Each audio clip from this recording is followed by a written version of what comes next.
খেয়ে আছি, কাঁচা ডিম খেয়ে আছি, একটা ডিম পোস্ট করতে পারি না, কিভাবে খাই? এখন আমি যদি কারেন্টের চুলা নেই, আমার কারেন্টের ইউনিটের দাম বেশি। আমরা বিল দিতে চাই এবং এই বিলটা কখন দিব? যখন আমি গ্যাসটা ব্যবহার করতে পারি। সংসারে অশান্তি, সময় মতো খাবার না পেলে বাবা মা ভাই বোন যারা আছে এদের মধ্যে একটা মাথা গরম থাকে। তারা ক্ষুধায় তাদের পেট ব্যথা, কিন্তু তারা কিভাবে করবে?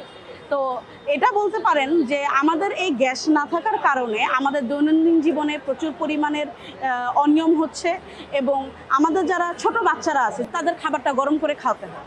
আমি ওই সময় তাকে কিভাবে খাওয়াবো? এখন আমি যদি কারেন্টের চুলা নেই, আমার কারেন্টের ইউনিটের দাম বেশি, আমি কোথায় যাব?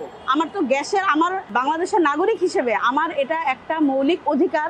আমি গ্যাস পানি বিদ্যুৎ নিয়েই থাকবো এবং সেটা আমি বরাবর সরকারের কাছেই টাকা দিব। কিন্তু আমি যদি গ্যাসটাই না পাই, সে গ্যাস না পেলে আমি মাসের পর মাস টাকা দিব, এটা কখনোই হতে পারে না। এবং এলপিজির গ্যাসের দাম দেখেন, কালকে বাজার দর অনুযায়ী এলপিজি ছিল 1700 টাকা। কেন ভাই 1700 টাকা কি গ্যাস সিলিন্ডারের দাম?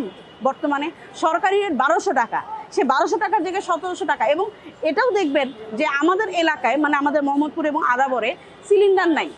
তো গ্যাসের সমস্যা যে শুধু ছোট একটা সমস্যা না, এই গ্যাসের সমস্যা কারণে আমাদের জীবনের একটা দৈনন্দিন চক্রের মধ্যে সমস্যা পড়ে গেছে এবং সিলিন্ডারের সিন্ডিকেট চলতেছে মোহাম্মদপুরে, যেটা কিনা আদাবরবাসী এবং মোহাম্মদপুরবাসী খুব ভালো করে ভুগতেছে।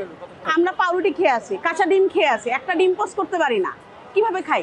কাঁচা ডিমটাই খাওয়া লাগে পরে কোনো রকম চুলা জলে, কাঠি আছে না, ম্যাচের কাঠি, মাটি দিয়ে কাগজ দিয়ে একটা পাতিল গরম করে সেটা একটা ডিম পোস্ট করে পাউরুটি দিয়ে খেতে হয় ভাই। পুরুষ মানুষের থেকে মহিলা মানুষ বেশি সমস্যার সম্মুখীন হচ্ছে। কেন? আমাদেরকে সারাদিন কাজ করতে হয় এবং আমাদেরকে রান্নাও করতে হয়। সেই রান্নাটা আমরা রাতে করতেছি, রাত 2টা 3টা জেগে, তারপরে গ্যাসের জন্য অপেক্ষা করে গ্যাস আসবে, রান্না করি, আবার আমাদের পরের দিন কিন্তু আমরা বসে নেই, আমাদের আবার পরের দিনও কাজ করতে হয়। তো এখন আমি একটা কথাই বলতে চাই, আমাদের গ্যাস সংকট নিরসন করতে হবে এবং আমরা বিল দিতে চাই এবং এই বিলটা কখন দিব? যখন আমি গ্যাসটা ব্যবহার করতে পারি। গ্যাস আমি যখন ব্যবহার করতে পারছি না, আমি সেই কারণে আমি বিলটাও দিব না। এটাই আমার অধিকার এবং এই নাগরিক অধিকার নিয়ে আজকে আমি এখানে মানববন্ধনে এসেছি।